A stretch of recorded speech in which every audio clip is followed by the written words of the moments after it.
all of our guests today. I was telling Kathy as well as our guests, I'm gonna be challenged with keeping this to an hour, but we absolutely are. But there's a wealth of experience, skills, knowledge on this panel. So I want to briefly introduce all of our panelists, and we will jump right into the Q&A. So first, I would like to introduce Mr. Danya Perry. Danya is the Director of Diversity, Equity, and Inclusion at Wake County. He also graduated from NC State University with a Bachelor's of Science in Political Science and Government, as well as he received his Master's of Public Administration from NC State as well. So welcome, Danya. Next, we have Dr. Kendra Sharp. Kendra is a strategist at United Negro College Fund's Institute for Capacity Building. Kendra attended St. Augustine's with the BS, where she received her BS in criminal science, criminal justice. She attended North Carolina Central, where she received her Master's of Public Administration, and she went to Jackson State, where she received her executive PhD in urban and higher education, 3 HBCUs. So welcome, Kendra, to this conversation. Next, we have Andre Kearns. Andre is the marketing director for Amazon Web Services, Aerospace, and Satellite Business. Andre attended Morehouse College. Morehouse College, where he received his Bachelor's of Administration degree in Business Administration, Bachelor's of Arts, in Business Administration. He also went to Harvard Business School, where he received his MBA in Business Administration. He's been recognized by Washington Exec as the Marketing Executive of the Year. Welcome, Andre. And next, we have Dr. Dennis Johnson.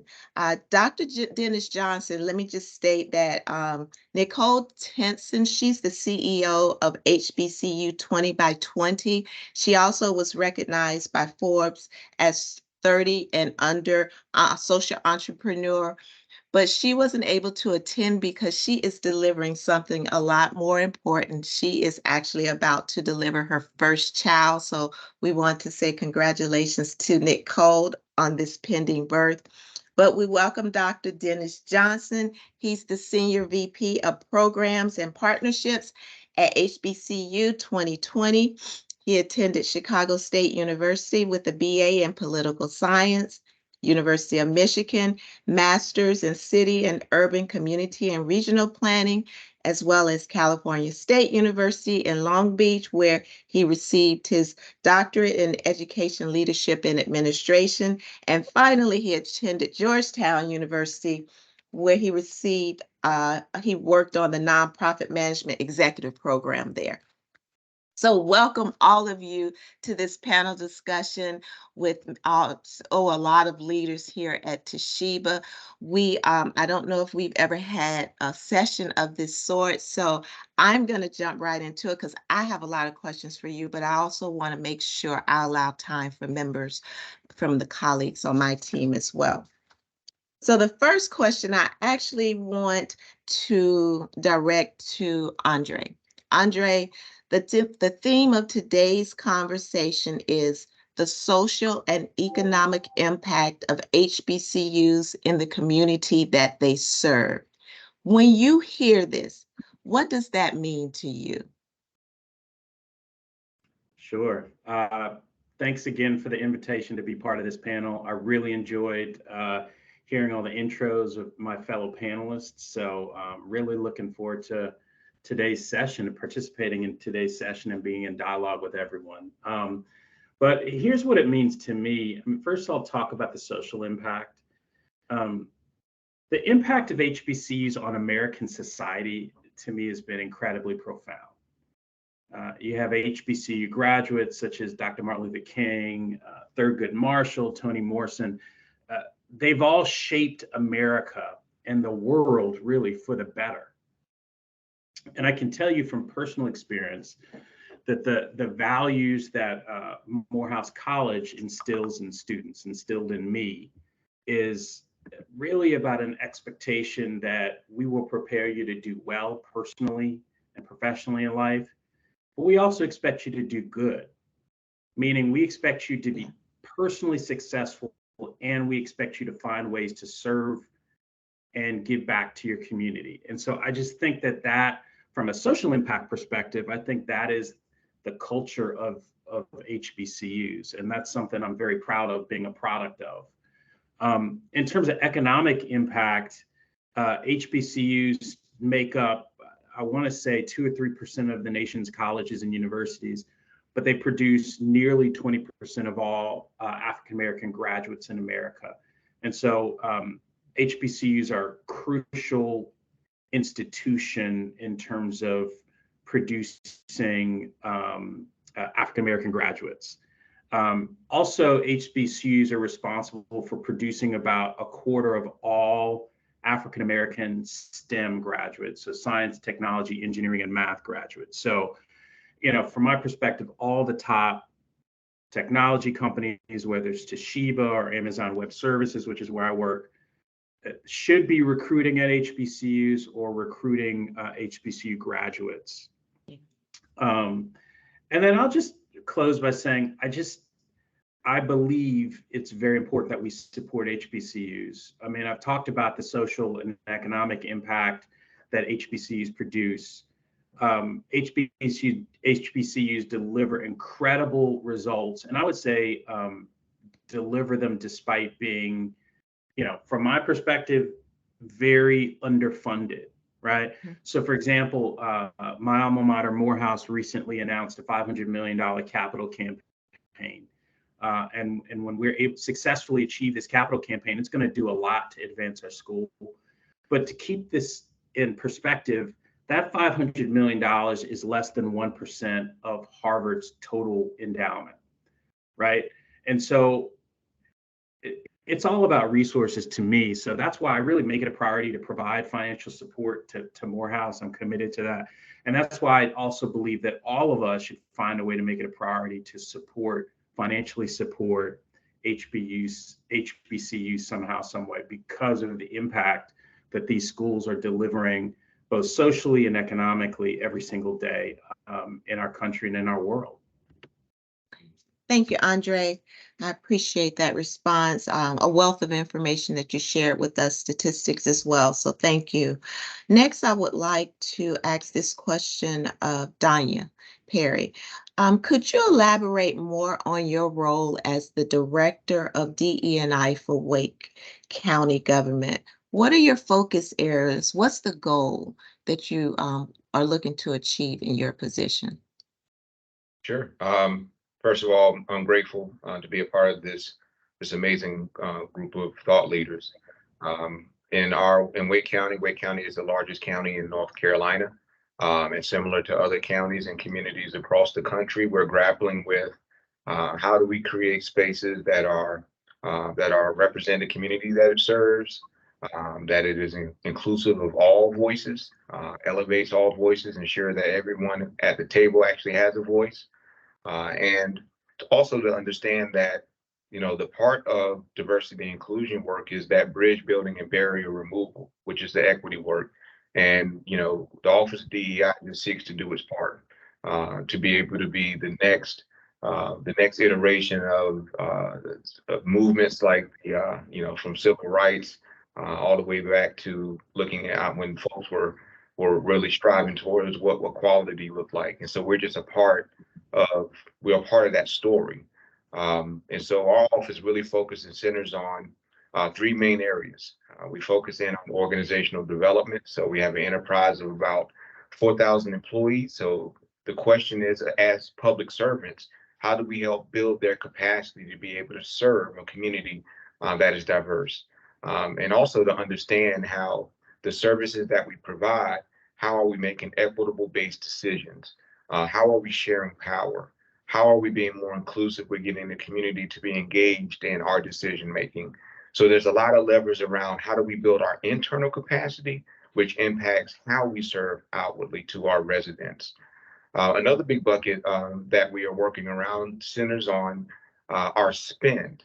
And so you've heard about supplier diversity, and so we're launching a division of business inclusion, which focuses solely on our spend to our minority and women-owned business enterprises, and making sure that we could not only build capacity of our Black and Brown and women-owned businesses, but ensuring that we are creating equitable. We have an equitable process in our procurement and how we actually connect with those businesses to have opportunities to be able to get access to those contracts. And then the last pillar of our work focuses and centers on race. And we've launched a division of race equity that focuses in on a work that our community has been really centered on for the last 3 years, which is dismantling systemic racism. The analysis of the problem of Black and Brown people in terms of creating opportunities to grow, upward mobility of individuals, but we have to acknowledge the infrastructures that have been creating the predictability of successes or failure based on race. So we're doing an analysis on systems. We are making sure that we understand infrastructurally, systematically, and structurally what are the things that we can reimagine to make sure that we no longer have that predictable outcomes based on race. And so that is a partnership with not just public in the local government. This is the conversation that we're having both in private spaces, nonprofit spaces. We've all rallied under this commitment to the work called A Better Wake. And I'll throw the website in so that everybody can check it out. But it's our commitment to change the lived reality of our Black and Brown brothers and sisters. Thank you, Danya. I appreciate that. Next question I have is for you, Kendra. I know Andres shared some statistics, but I want your perspective on, do you believe HBCUs are still relevant today and why? And also, is there any specific data that validates and supports your position? Yeah, awesome. Well, first, want to echo my colleagues and say thank you for this opportunity. Such a pleasure to be able to sit on this panel. My opinion, of course, probably a little biased. I am a HBCU grad through and through, and so I always believe that HBCUs are relevant. However, to your point about data, I think that the data tells us that they are indeed relevant. And so just to share a little bit about that. So one, HBCUs are safe havens for students of color. And there are several studies out there that tell us that Black students are more likely to succeed. They're more likely to have a sense of belonging. They're more likely to graduate if they attend institutions where people look like them and they can see the aspirations for the future.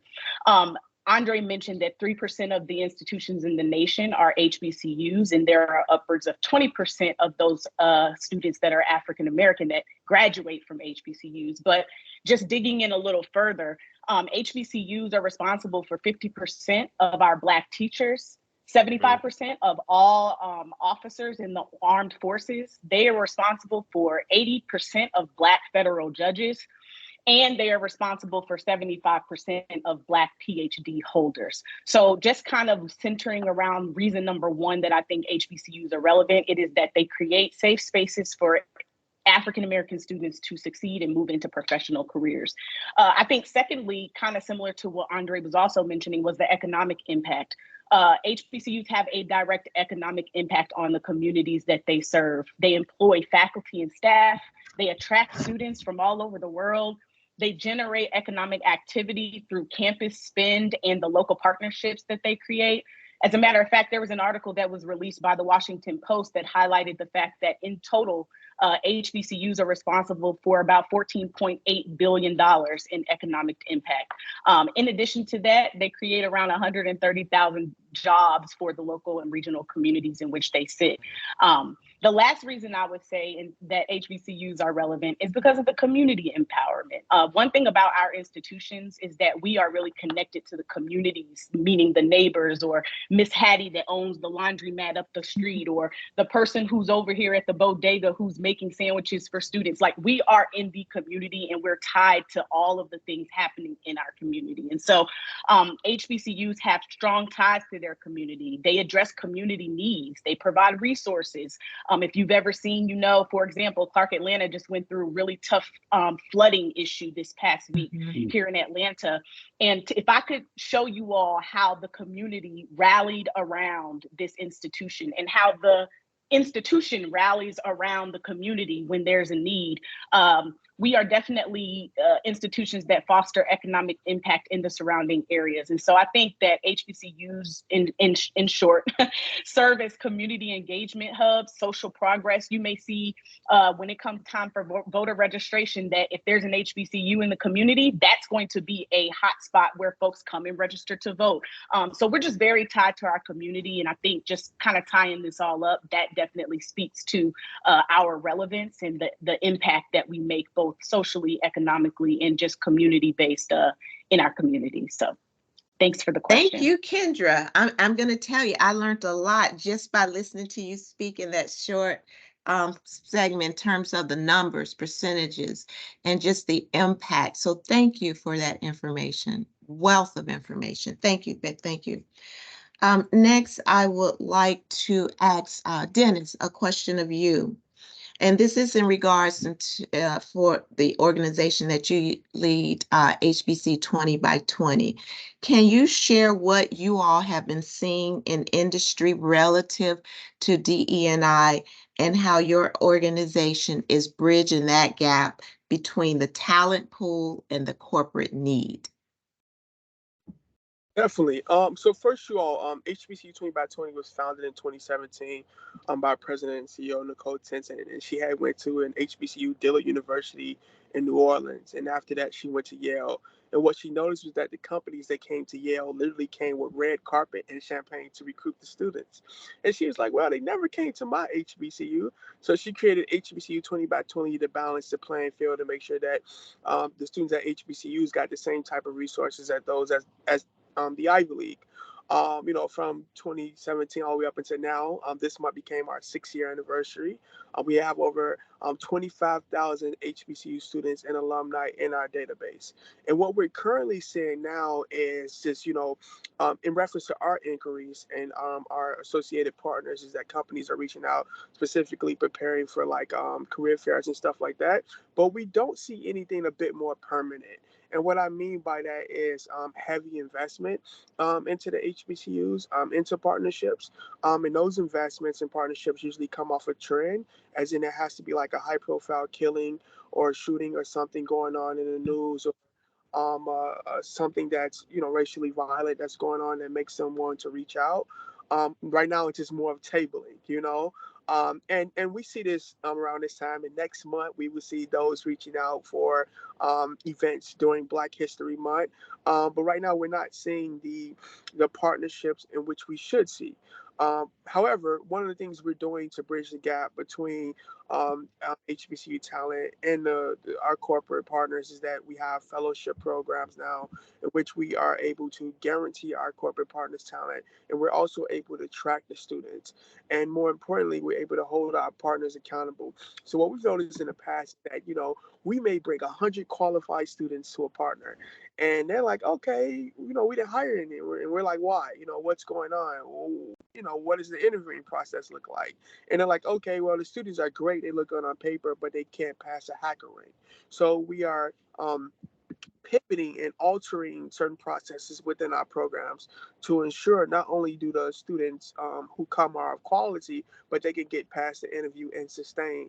And now, since we've been around for 6 years, we're working with our alumni to really figure out how are they enjoying working with our partners. Is this a place we want to send, newly graduating students to? So that's what we're saying now. Okay. Thank you, Dennis. I appreciate that. Next question, I want to go back to you, Danya. You mentioned about the 3 pillars or the 3 focus areas within DE&I for Wake County government. So my question is, have you received any pushback in this space? And if so, can you elaborate more on that? Yes, I can. It's interesting. I can't, I can imagine our ancestors before us and the work that they had to do and the pushback that they received to get us to this place to have this type of conversation in front of Toshiba. So I cannot complain. And one of the things that ultimately I like to do in the spaces that we're in is we like to name what the pushback is. I start with saying that well-intentioned people create inequities every single day. And so we start with the notion of we have well-intentioned people that just don't have the right information. And so one of the things that we've been able to do, acknowledging that the pushback is going to come in, I think, three distinct ways. I call it the three Ds. First D is through the actually denial of the problem. In other words, when we talk about race equity, the denial being that, well, you may have heard this, my best friend is Black and he doesn't have any problems finding a job, or, he never has these issues in society, so it's that denial of the existence because you feel as if you have close proximity to people that are actually suffering or perceived as suffering. And then the second D, outside of denial, is distancing yourself from the problem. And we sometimes see that with people that may they talk about their great grandfather being Irish and coming to this country with nothing but the clothes on their back, and they were able to be successful and just distancing themselves from any other systemic challenges that others may have experienced in their lived experiences because I'm looking at it through just one single story, and that's the danger of the single story, right? The last part, which is more malicious, and this is parts of when we talk about any science of implementing something new, you're going to have people that are stuck in the mud, and they are distorting the problem, and they are using their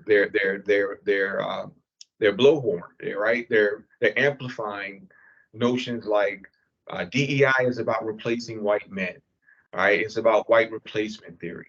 It's about taking from someone to give to someone who doesn't deserve it. And so those notions have been, this isn't brand new historically with any change that we've seen. We've seen these types of pushbacks. So what we like to do is we like to activate the middle. So when we talk about implementation science, you have folks that are cheerleaders, they're ready to run with you. They are co-conspirators, they're allies, they're accomplices, they're ready to run.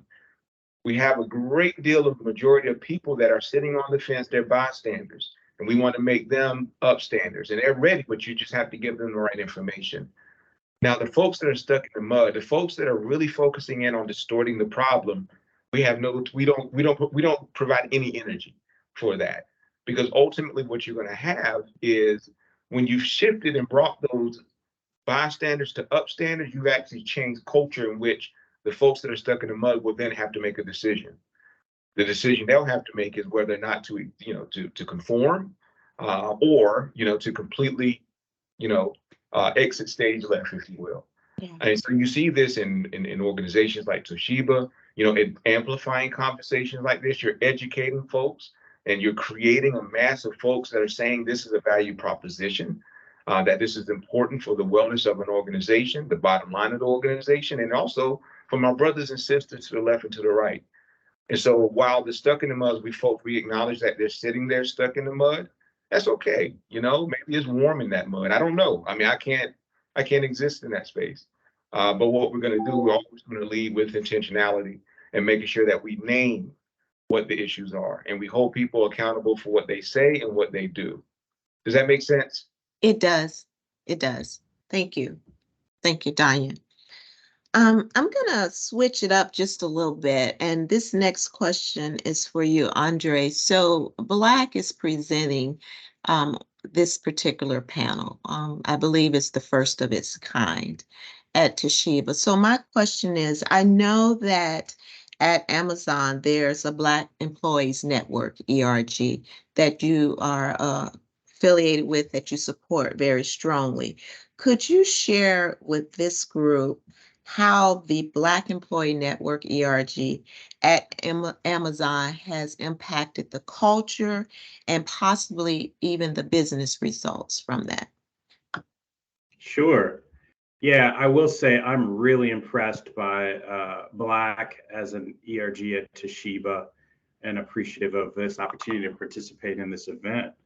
Um, but I'd say BIN's also a Black Employee Network at Amazon is also an incredibly effective ERG. We call it an affinity group. It's, I would say, one of the most effective I've seen throughout my career. It's incredibly active. BIN's mission here at Amazon is to recruit, retain, and empower Black employees. It's organized across multiple geographically based chapters across the country. I work out of Washington, D.C., and so I'm part of the DMV chapter, D.C., Maryland, Virginia chapter of BIN. It's the BIN DMV chapter is super active.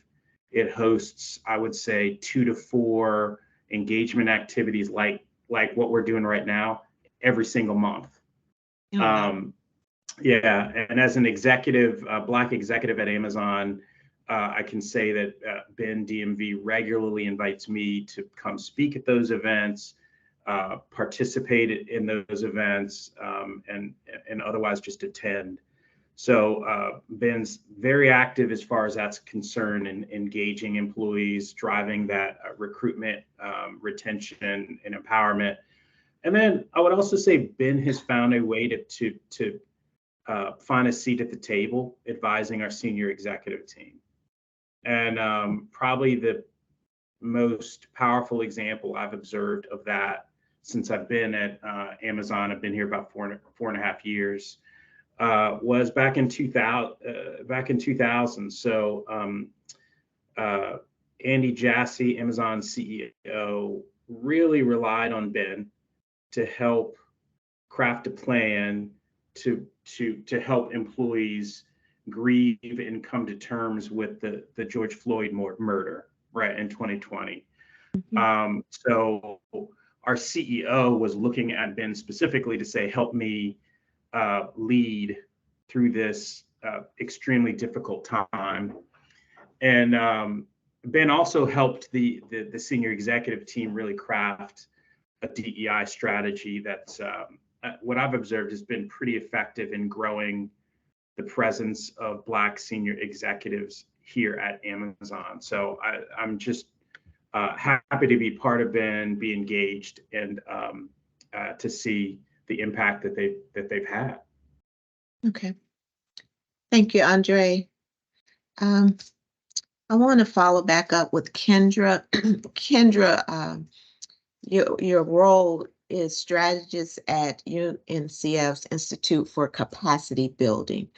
Could you elaborate more on what that is, your role, and what is meant by capacity building? Yes, absolutely. Always a pleasure when I get to talk about UNCF. So I just want to lay a quick backdrop. UNCF, the United Negro College Fund, for those who are not aware, is a 79-year-old legacy membership organization. With that being said, most people know UNCF by way of 2 main areas mostly. It's either scholarships or fundraising, right? We are the largest distributor of student federal aid outside of the federal government, and we distribute around $10 million in student scholarships annually and counting. Our current CEO and president, Dr. Michael Lomax, former president at Dillard University, he had a vision for HBCUs to start tapping into other spaces outside of just fundraising and scholarships. And that is how the Institute for Capacity Building was born, which was in 2006. ICB is a 100% grant-funded organization. We have 2 main arms in terms of our funding, which is the Intermediaries for Scale and Blue Meridian. When I say 100% grant funded, I mean everything that we do, down to travel, keeping the lights on, ordering paper for our printer, is 100% grant funded, meaning we go out and we raise funds for Black colleges.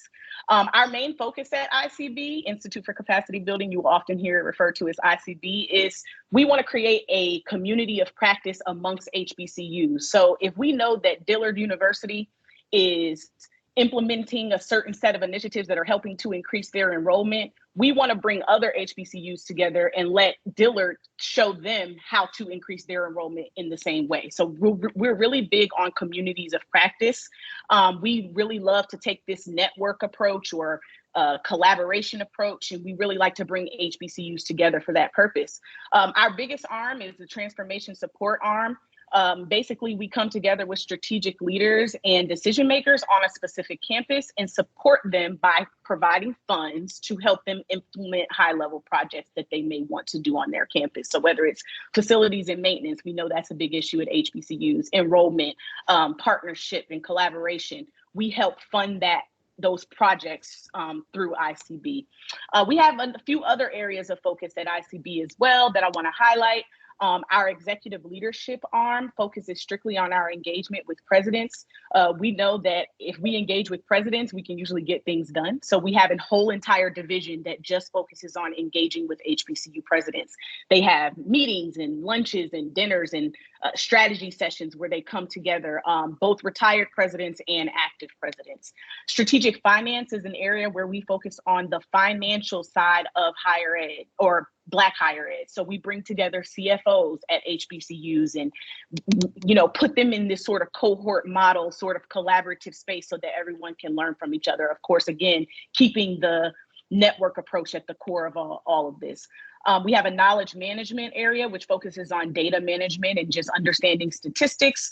A digital solutions focus, which is where we house our best bet. HBCUV is this project that we're working on where we hope to see a space where all HBCUs can partner together to offer classes to other students at other HBCUs. So say you're a FAMU student and you need to take a class, but FAMU does not offer that class, but you know that North Carolina A&T does. HBCUV would allow for that to actually happen to where a FAMU student can enroll at any other HBCU and take coursework. So we're funding that and working on that right now. Amazon's actually one of our biggest investors in that project.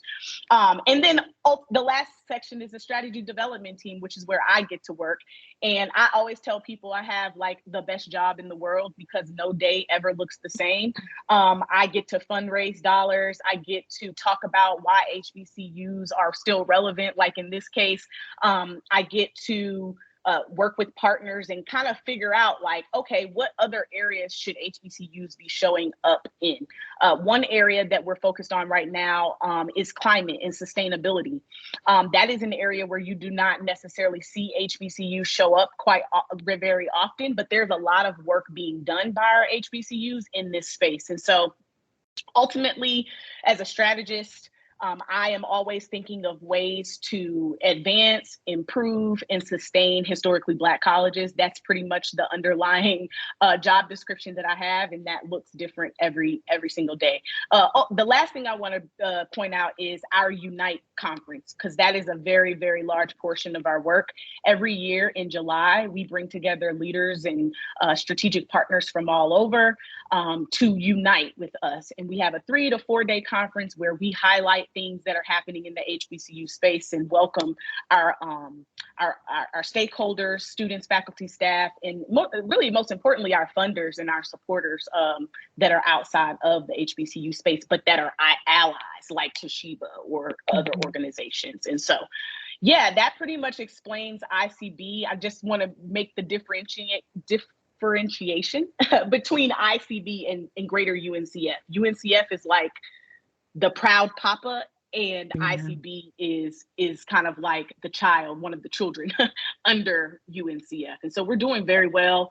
And yeah, it's a great place to work, and I love my job. So thank you for that question. Sounds like it. Thank you, Kendra, for your passion in communicating everything that your mission and the organization that you're supporting. Next question is for Dennis. I'm going to circle back to you. So HBCU 20 by 20 is a fairly new organization. So one question I have is, because of the newness of the organization, have there been any perceptions that you've had to, or your team had to get beyond to help the non-Black community understand the overall positive national impact that you all are trying to make here? Yes. Oh my God. Oh, I have a long list. I think the first one, before we even like really get into that, so we have over 600 corporate partners, you all. Whenever a company comes to HBCU 20 by 20, that means they have exhausted all the other options. I just got to be real. First Mm. 5 years myself. That means they've been to all the other older Black HBCU organizations and nonprofits. They've been to all the other HBCUs. If they come into us, they mean they like, hold on, we've really done some searching. And then again, I'm talking about our first 5 years, not now. They're like, okay, we really need help. And when they come to us, the first misconception they have, I'm like, what HBCUs have we worked with? What have you done? And like, yeah, we worked with all of them. I'm like, wow, all of them. They're like, yeah. I'm like, well, name them. And they're like, yeah, we've been to Morehouse, we've been to Spelman, we've been to Howard. They may mention FAMU. Then it's like it. I'm like, oh, okay, all right. So that's the biggest perception. So they're like, you work with them? I'm like, yeah, and we work with the other ones as well. They're like the other ones. I'm like, yeah, it's over 100. There's a lot from coast to coast, from California to Virginia. I'm like, they're all over. So that's our biggest one that we've had to really push and prove to let our partners know that we have talent in your area.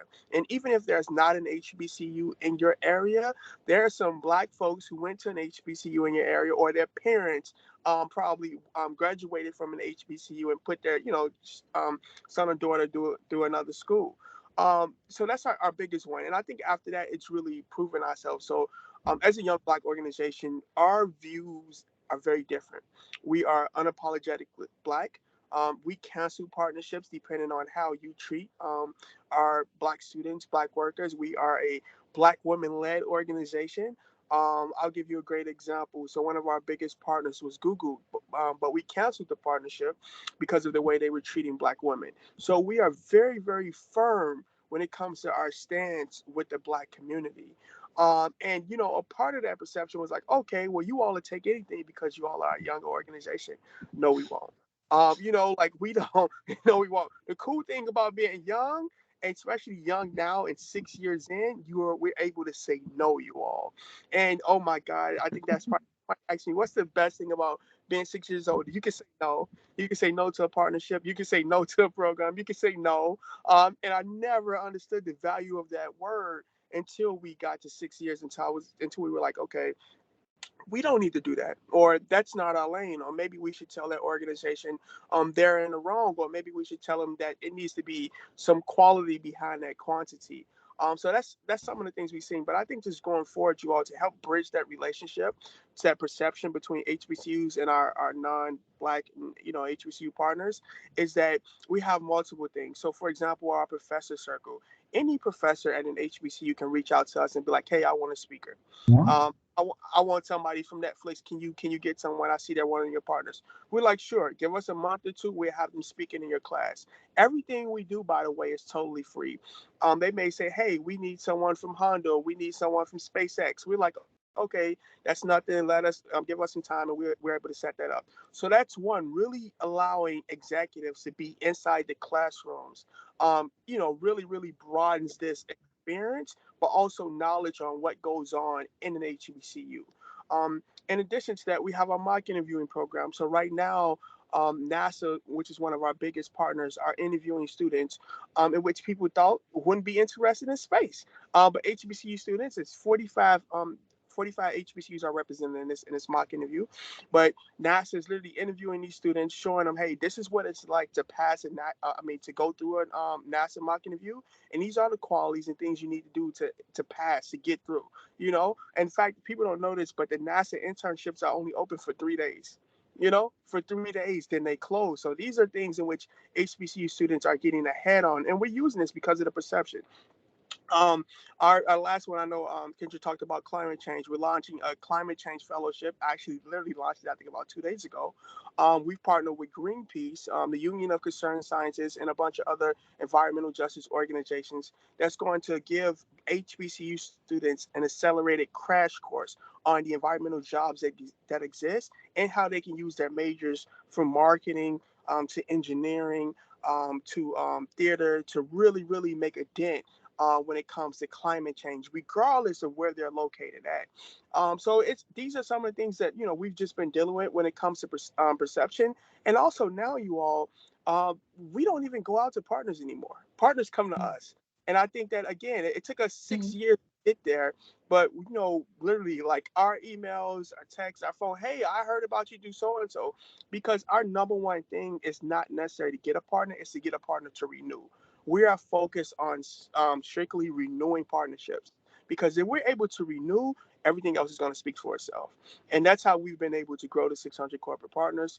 That's how we have gotten a database over 25,000. That's how we have been able to place over 6,000 HBCU students and alumni. That's how we have been able to really, really expand. Like you all, we visit 20 to 40 HBCUs per academic year. I just left Florida, Bethune-Cookman, Edward Waters. This was during the shooting. This was during that hurricane, headed up to South Carolina and North Carolina. I'm in Virginia right now. You hear me? My home is DC. After here, I'm headed to St. Louis. So we are always on the road. And because we're like that, we have a direct relationship with the students. So we're at the probates. We're at the parties. We're at the graduations. We're in the classroom. We believe we have to meet the students where they are. But not only are we meeting them, we also have our corporate partners that to really show them like, hey, they just normal, just like you.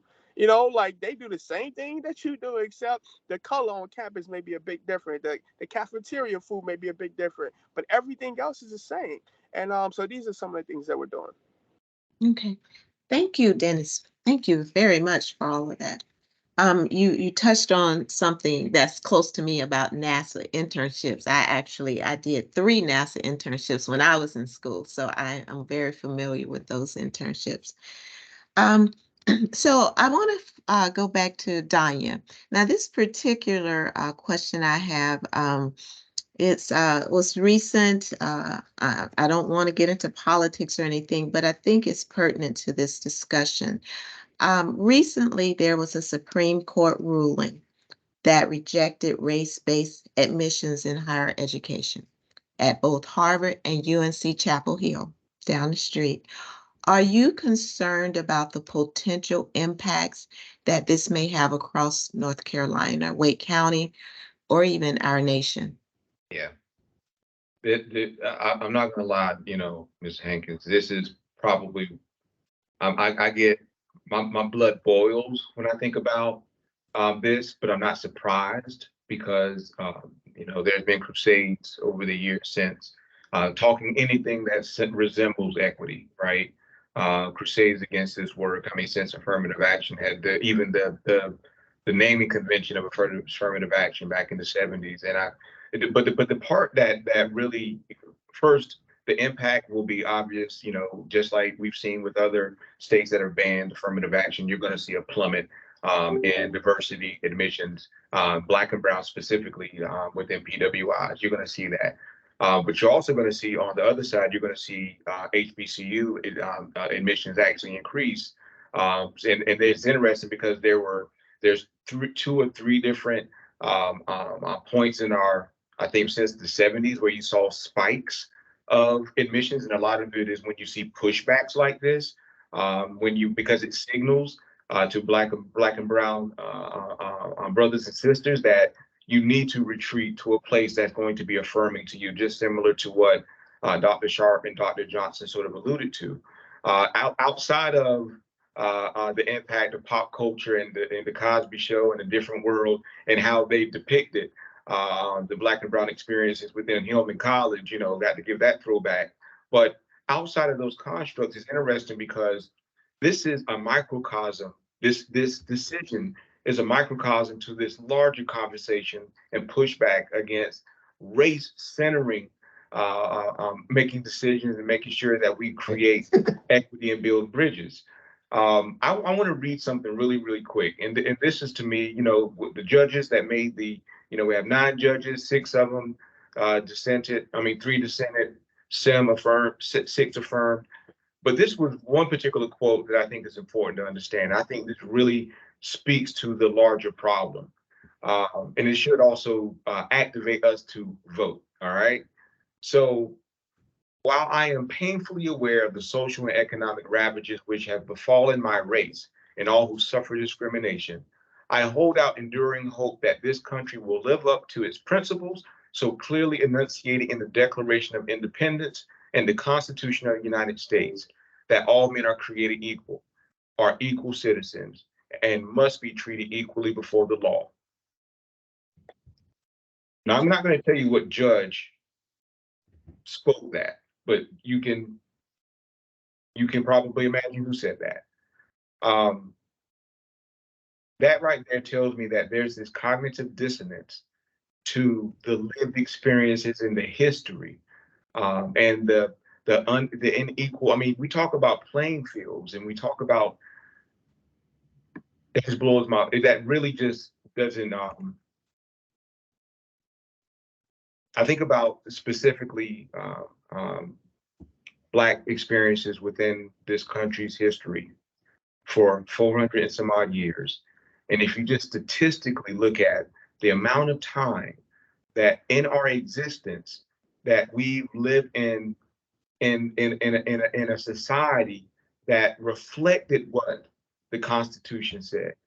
Like how many years was that? What year did we arrive to the place where that was actually lived out and was actualized? Look, if you say 1964 with the Civil Rights Act, you're talking about what? That's 57, 58 years.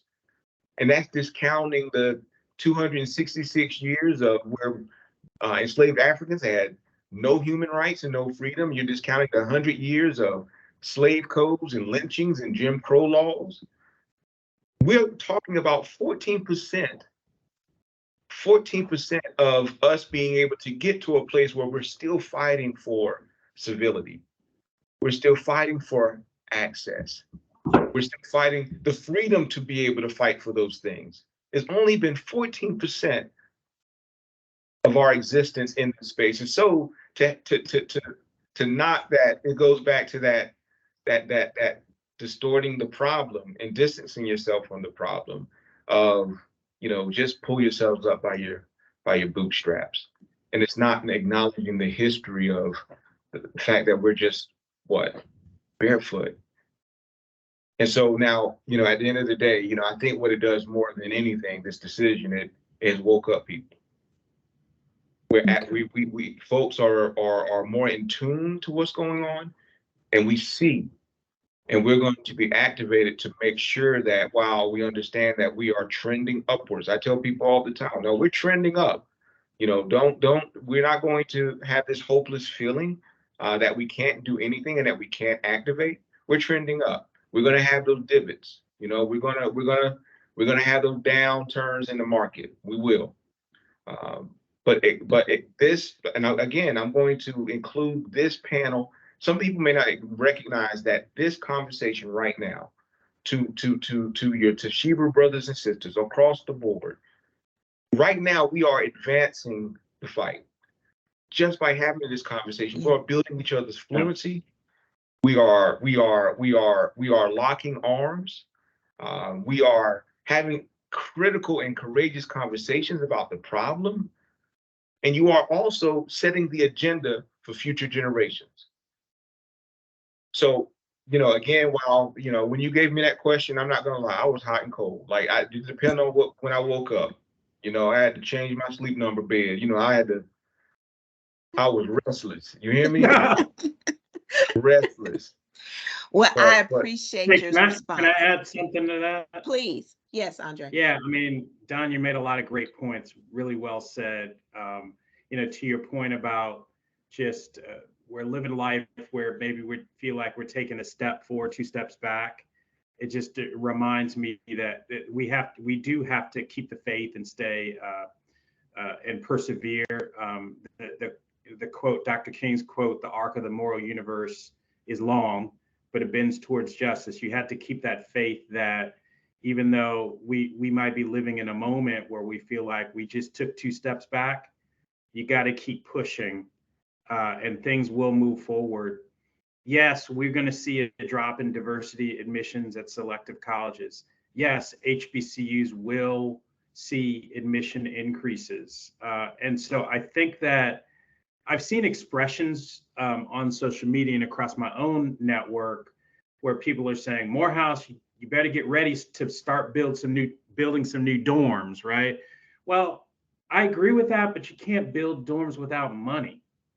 And so, people are responding to the affirmative action ruling in a lot of different ways. For me, I'm just focused on uh, how do we bring more resources to HBCUs? That's why it's just so important to find a way to invest in HBCUs. That's why organizations like UNCF, ICB, and HBCU 2020 are so crucial, right? They're helping to bring best practice and connect resource partners to HBCUs because, yeah, if we're going to build those dorms and we're going to invite more students into these environments that are designed just for them so that they can grow to be the people that they're meant to be to change the world, that you need resources to do that. So we just all need to challenge ourselves to find out, when you get frustrated about this ruling, it's like, I understand that, but how can I support HBCUs and their missions? Because it's an incredibly powerful mission. Absolutely. I have one additional question, and I want to address it to all of you. We have about 7 minutes remaining, and I want to thank you all for, actually, I have a whole lot more questions, but this one in particular, I want you all to respond to in your own way. So one of Toshiba's core values is respect. All right. And for that, it means for us, you belong here. And that's where we are trying and aiming to create a diverse and inclusive talent pool. So my question to each of you before ending today's conversation, what final remarks would you like to leave with the leaders here at Toshiba as we continue to evolve in this space? And I'm going to start with Kendra. Yeah, I'll keep mine short and sweet. I think sometimes on a corporate level, folks look at HBCUs as a charity type of situation, like, oh, let's just, fill our numbers by recruiting a few Black students so that we look like we are DEI centric, or we look like we are focused on DEI. My thing would just be change your mindset and understand that brilliance truly does come from HBCUs, if not evident by this last hour that we've all been together. So instead of looking at HBCUs as a charity case or something that you want to invest in just so that you can say you are DEI centric, truly invest in our students and create partnerships with us. I know at UNCF, we are always open to partnership, and we have great talent pipelines right through UNCF from our HBCUs. And so I would just say that kind of like a mindset shift, and really invest in our talent in our institutions. Thank you, Kendra. Who else want to respond to that?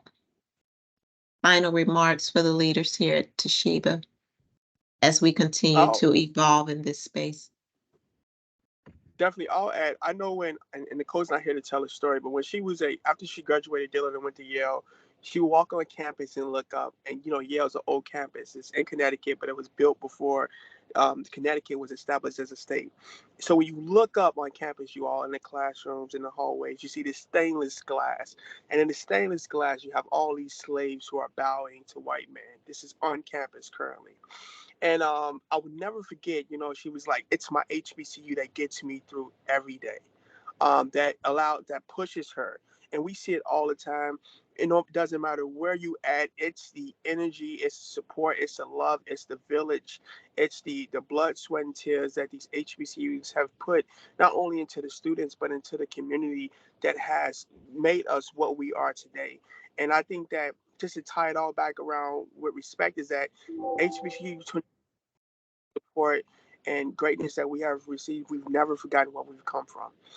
We recently expanded into the application to serve Black and Brown students outside the HBCU community, but HBCU 20 by 20 still exists in its current form because of strictly nothing but respect.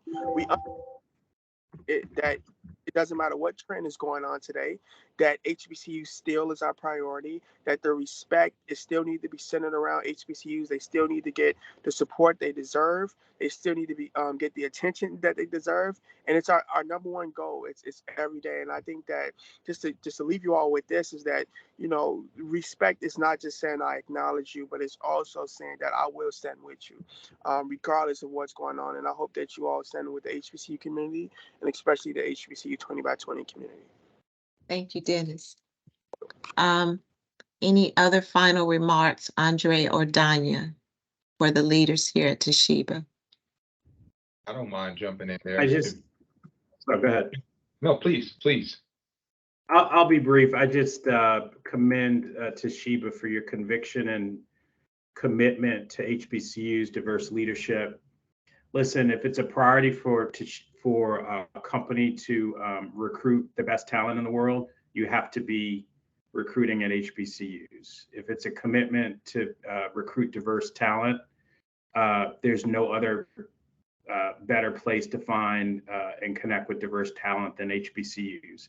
And on top of that, you're connecting with talent that has chosen to be educated in an environment that allows them to stay rooted and connected in their authentic selves.